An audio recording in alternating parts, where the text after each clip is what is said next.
Hey everybody, today I'm joined by a very special guest. It is Eva Hart from Jungle Scout, and we were just chatting before, and I'm very excited to be talking. We're going to talk a lot about Amazon reviews and the latest strategies that are compliant with TOS and lots of other good stuff that Jungle Scout is, will help sellers with these days. So let's jump in. But Eva, thank you for coming on. So it's a pleasure to have you. Can you tell us what is your role at Jungle Scout, and what do you do there? Yeah, I'm the enterprise e-commerce expert. I work with our large enterprise customers, just keeping a finger on the pulse of everything that's going on with Amazon and e-commerce, making sure that we're updating our audience with all of that information through blogs, newsletters, podcasts like this. We just want to get the word out there that that we offer these, really great enterprise products that can, help you if you are a big brand, agency, or investor. Nice. That's awesome. Yeah, we've used Jungle Scout all the way back. I forget what year maybe it started, but I think I was probably using it in 2015, as early as that. So I know you guys come out with great tools all the time. And so yeah, just real quick, like what is the latest and greatest of, because you guys, I think, were largely founded on sort of like the revenue analysis tool, the revenue estimator and niches, which is amazing. And then, but yeah, catch us up, like what's the latest of the cool tools that you guys have? So the latest is our enterprise products, which include Downstream, which is, helps you with your PPC ads, automation, reporting, dashboards, things like that. It's a really great tool. And then we also have Cobalt. Cobalt is a tool that's, really for, those big brands and agencies out there that you can keep a finger on the pulse of everything going on in Amazon. So you can, you can review how much revenue is in a given category. You can review what your competitors are doing, how much money they're making, what keywords they're advertising on, their share of voice, market share. It's just information that honestly, if you're not using a tool like us, you're just not going to have it. And it really gives a competitive edge. Nice. That's super exciting. Very cool. Yeah, I didn't even know that you guys had the PPC stuff going as well. So that's really awesome. Yeah. Cool. So let's pivot a little bit to Amazon and on the reviews side of things. So reviews have changed a lot over the years as far as how hard and how easy they are to get. The rules change all the time. How important are reviews these days as an Amazon seller? They're very important. And there's a few reasons why. One of them is just because they're important to customers. Just even, I'm sure you and I both, every time we're on Amazon, you're looking at the reviews, right? You're seeing how many stars they have and clicking on them and reading reviews. And if you're seeing an overwhelming amount of negative reviews, you're probably not going to think the product's worth it. But the other end of that is if people are raving about the product, that's going to be a really big selling point because online shoppers don't get to try things on, experience the product, hold it, and all of those things that go into that brick and mortar shopping experience. So you're really just relying on word of voice from other customers. Yep. Yeah, I would agree with that completely. So what are the latest challenges that you're seeing? You guys have access to so much data, you have so many Amazon sellers. So like, what are the common challenges that people are dealing with these days? So, some of the common challenges are just getting the reviews. So how, it's easier in the mind of a customer. If you have a negative experience, you're angry and you want to go on there and tell about your bad experience. So how do you motivate a happy customer, someone who is going to leave a positive review, without breaking Amazon's terms of service? So, a lot of people started doing product giveaways and incentives and things like that to try to get positive reviews. But really those most of the time they weren't honest reviews, because obviously if you're being motivated by something that's free, it's a lot different. So yeah, that's the biggest challenge, is just how do you get those reviews without breaking Amazon's terms of service, which they have just, recently really cracked down on things, shut down a lot of sellers permanently. And you don't want that to happen. Yeah, no, absolutely. Yeah, getting slapped on Amazon as is the quickest way to go out of business. I mean, you can literally go out of business completely. That's why you just gotta abide by their rules. It is their sandbox that you're playing in. So on the TOS side of things, so what is the latest changes? What's the most up to date? We're recording this today on December 8th, 2021. So what's the latest that people need to know about and be aware of? So, they've cracked down, and now they have a zero tolerance policy. So before, it might be they'd shut the listing down for a little bit, but now they're shutting you down as a seller. So they really don't want people to offer financial rewards, discounts, free products, any kind of compensation in exchange for a review. You can't offer a refund if someone leaves a positive review. That was a really popular thing through the system ManyChat. Don't know if you're familiar with that. But there was just those bots that would message people's Facebook Messenger and say, oh, here, leave a 5-star review, you get this product for free, we'll refund you after you leave the 5-star review. That was happening really heavily the last couple of years, and Amazon finally cracked down on that. But some other things that, they seem a little less severe, more innocent on the seller side is they'll have, say, a family member, employee, a friend buy their product and leave a review for them, or, in a more mean way, they might have them buy a competitor's product and leave a negative review. It's really surprising, but Amazon catches on to that. So they track IP addresses, and they're able to know, if you as a seller have been at an IP address before, that IP address has been at your address. However they're doing it, it's kind of wild, because I've actually worked with brands who've done that before. They've had friends and family leave reviews. And one of the brand owners got their mom banned from leaving Amazon reviews for 6 months. She wasn't able to leave a review on any product after that. And I remember that, that brand owner emailing me and just being like, how did they figure this out? And it's like, maybe they're spying on us, who knows, but they're definitely tracking it. So those are things to really just avoid if you're a seller.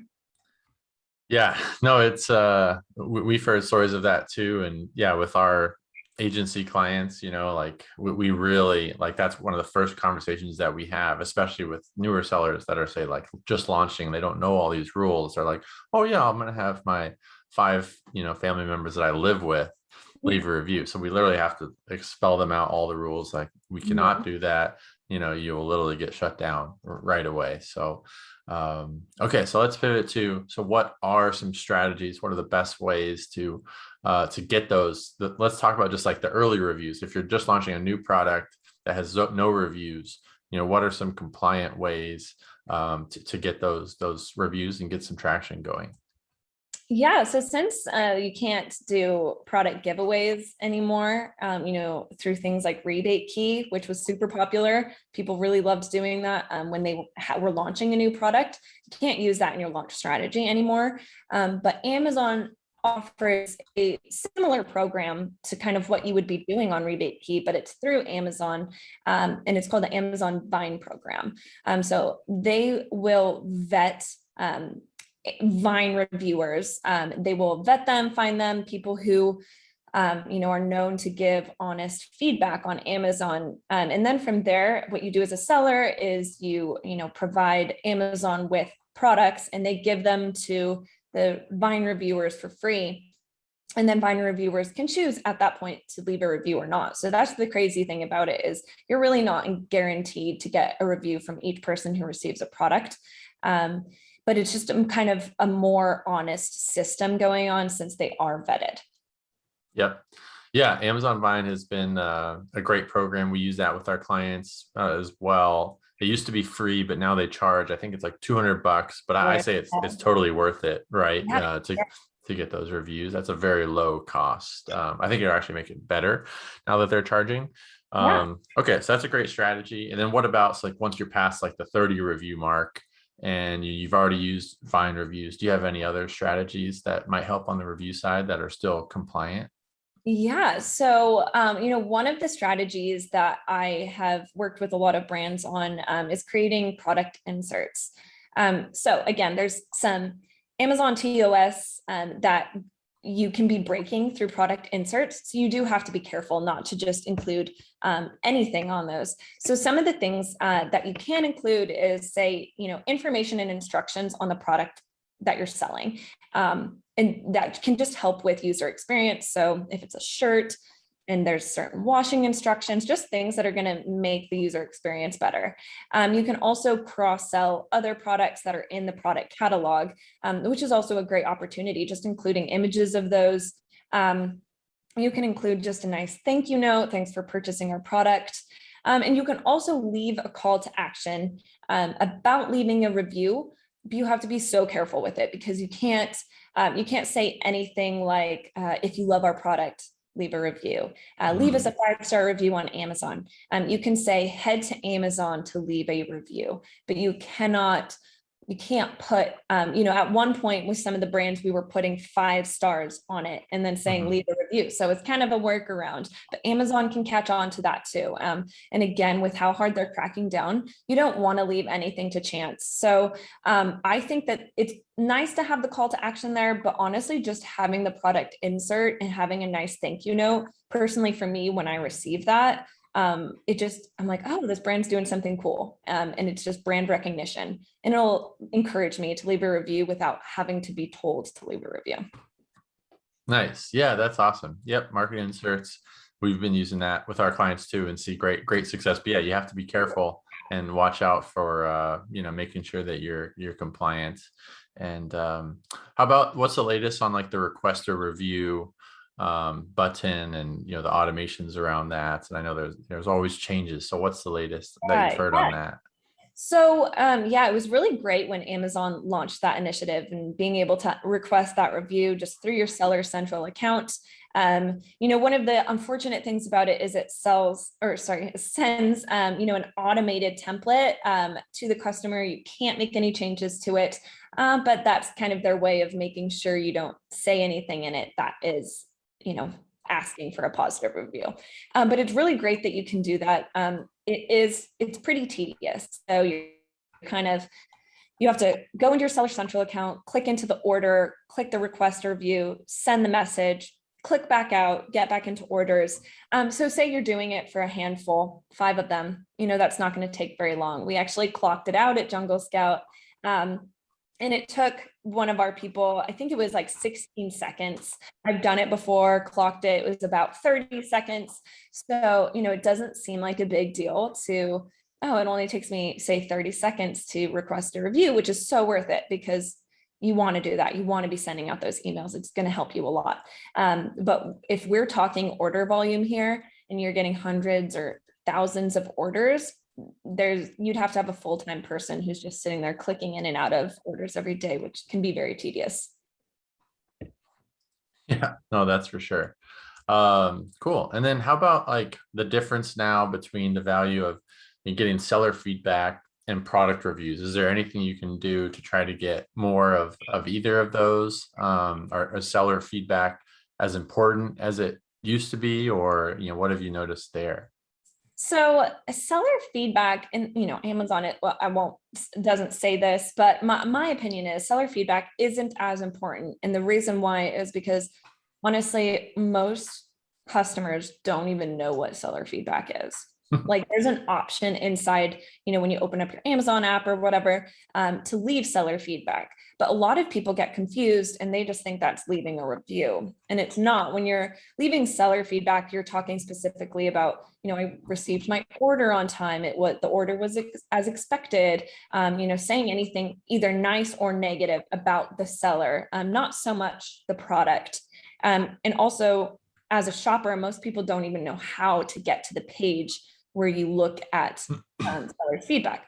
Everybody knows you see the star reviews right on the Amazon search page. You know what those are. You know how to leave your review on there. So it's just so much more customer facing. So getting seller feedback is important. It's not as important as getting that feedback on the actual product listing.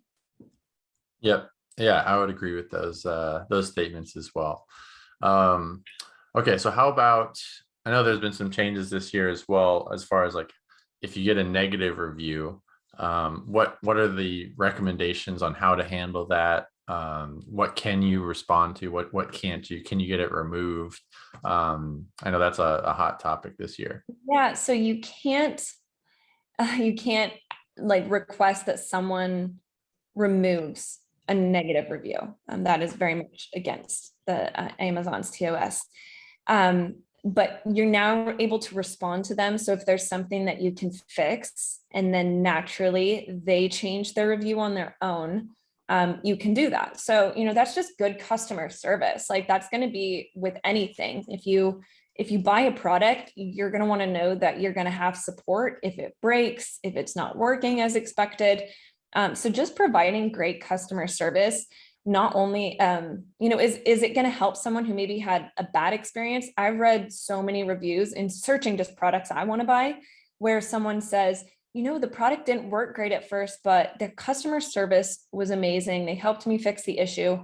And so kind of just naturally by addressing a customer's issue is naturally going to make them happier, make them feel supported, and make them maybe change the review or at least add to it on their own. Yep. Yeah, no, those are good tips. Absolutely. Cool. And then, so are there any other tools that sellers can use that's, can help in the review game on Amazon? Yeah, so actually Jungle Scout has a really great tool for this, and it's the review automation tool. And this just basically automates those requests for reviews. So you can basically set it and forget it. And those requests will be sent out to customers just kind of in the background. So, it say takes 5-10 minutes to set it up in your Jungle Scout account. And then you never have to think about it again. You'll have a page there where you can see who it's been sent to, how many, and we definitely follow the terms of service of how many can be sent out per day. You can't send, more than once, things like that.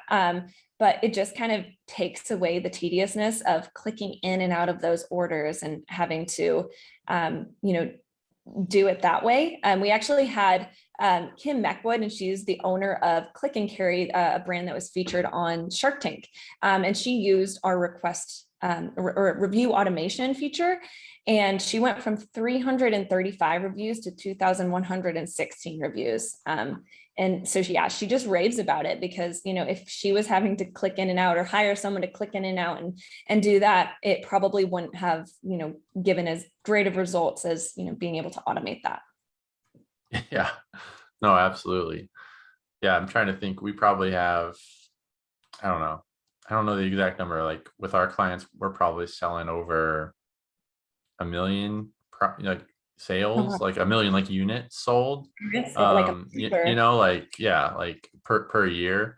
So Okay. just the thought of, of manually, because we do that on behalf of our clients, or we used to when it came out, like, oh, Okay. sweet. And we were doing it at first, and then, when the software came out and automated it, like you said, it saves 15 to 30 seconds per, per order, right? So that honestly saved us so much labor and time, and got more reviews, so that's a game-changing software for sure.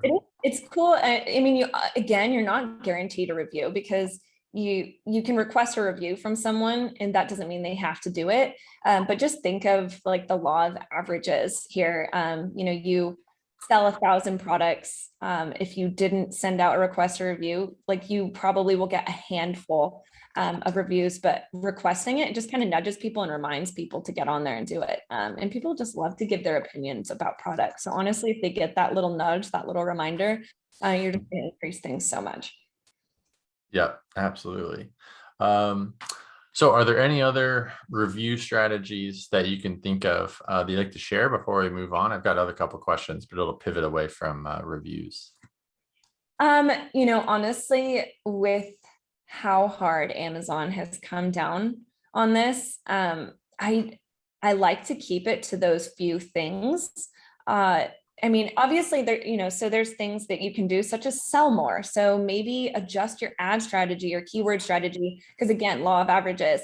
If you're able to get that from selling 1,000 products to selling 2,000, that's 1,000 more people to potentially review your product for you. So sell more. And that seems kind of obvious, but just work on your Amazon strategy in general. And then also just having a quality product. So if you're getting a bunch of negative reviews, say you're selling clothes and everyone's saying this is shrinking, either make a better product or add your, the washing instructions to your secondary images or A+ content. There's a way to kind of get ahead of negative reviews. So I used to work with this brand Tea Drops. And I don't know if you've had them before, they're super yummy. There's sediment that sets at the bottom of your cup because you're dropping the tea into the water. Anyways, there was always these negative reviews about the sediment because people were like, that's gross, I don't like that. They didn't understand that that's just how it works when you're not using a tea bag, and the sediment is actually super healthy for you. So we simply just created a secondary image that talked about what the sediment is and how healthy it is to consume it. And those negative reviews went down. So it's okay to get negative reviews. There's no perfect product, but when you do see a common theme with them, fix your product or get ahead of it by creating images that just kind of direct people and just being honest about your product up front. Like, don't call your product high quality if the best thing about your product is how cheap it is and it's not really that high quality, Yeah, no, that's great advice. Okay, so you mentioned, I love that you mentioned, sell more, right? And because you were talking before and you talked about the PPC, because at TurnKey, one of the best things that we're great at is Amazon PPC management and DSP ad management. That's the quickest way to scale our brands that we work with. And then I didn't even know that you guys have a PPC software. Like what does it do? Is it, just what does your software do, I guess? So there's a lot of things that it does. It's got a list of great features. My favorite features are the automation features because, again, kind of like review automation, I love something that you can set it and forget it, and that takes away those hours that you're managing it. You can, do bid adjustments, everything from the downstream console. You're able to use day parting to target buyers when they're actually shopping. So if you're running out of your ad budget by 5 a.m., you're doing something very wrong. Using the day parting allows you to set, I want 20% of my budget to be used between noon to 2, like just kind of depending on what your product is. Just like it is with, say, Facebook, you're not going to post a Facebook post at 2 a.m. When nobody's on Facebook to see it. It'll be buried in the feed by morning. So it's kind of like that with your ads. So you're able to do that. And then it's just also just really great for, honestly, for agencies, I would say, because when you're managing 50+ clients, and clients love reports, they just want to know what you're doing and how well you're doing it. And this kind of automates that process for you with the dashboards and just automated reporting and automated sends and stuff like that. Okay, cool. Yeah, well, we'll have to chat offline then to learn more about it. That would be awesome. Yeah. All right. Anything else? Like, Journal Scout has so many Amazon sellers, so much data. Is there any, just even unrelated to reviews, any trends that you've noticed, any useful takeaways that our audience might find valuable? So something I was actually talking with my team about this morning that I knew this was released, the Amazon, the live videos. And I've kept my eye on it somewhat, but it didn't seem that popular. I didn't know many brands who were doing it. And then while I was Black Friday shopping and Cyber Monday shopping, I noticed Amazon was really pushing that. And there was, when you would click on the banner to get the deals, the first thing that was popping up at the top, and I don't know if you noticed this, but was the Amazon live videos. It can be unboxing, it's influencers on there who are talking about multiple products or whatever it might be. So, I don't have good information for saying how to strategize that because I haven't looked into it enough. But I think in 2022, that's going to be something that sellers need to, keep their eye on and really figure out, okay, it doesn't make sense for us to start creating these videos and start using more of the social aspect of Amazon that Amazon is more recently trying to push. They launched it, I think, 2 years ago, but now you're really seeing like they want customers to be using this and they want sellers to be doing it. Nice. Yeah, we've been testing it with some of our clients that are more How's that go? demonstrable products or video, friendly products.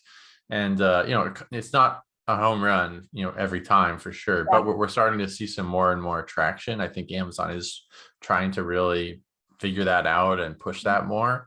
So yeah, I would say, yeah, if you have the bandwidth to at least test it, it's worth a try, Yeah. for sure. And if you get traction, then do more. How many views are you guys seeing that you're getting? Isn't it are people like joining live, and like kind of what is that experience? I've been curious. I probably need to, figure out more about it. Yeah, it varies. It's all over the map. I mean, most of the time it is less than 100 reviews. A couple Okay. times it'll be in the hundreds, but not that many like during the live. But yeah, it varies. But like you said, if Amazon's starting to put it in featured spots on Amazon as the shopping platform, then it's bound to start picking up. So can't ignore it. All right, cool. Well, yeah, I learned a lot. Had a some epiphanies that took some notes down that I'll have to take back to the team, and really appreciate it. And I know we created a page that makes it easy for you to find all the latest Jungle Scout stuff. So if you go to turnkeyproductmanagement.com/JS, then that will get you all the great stuff that Eva's talking about. And if people want to connect with you, Eva, or Jungle Scout, is there any other places they should go? Well, you can email us, help@junglescout.com. You can, visit our website, specifically if you're looking for those enterprise products. We have a page for you on there. If you want to connect with me, I'm Eva Hart on LinkedIn. And, if you just, searching on Jungle Scout, just connect with some of the employees who work at Jungle Scout. Because honestly, we love to post on our LinkedIn and just keep our audience up to date on what's going on in the e-commerce industry. Awesome. All right. Well, thank you for taking some time with us today. And yeah, hope you guys learned a lot. See ya. Yeah, thanks.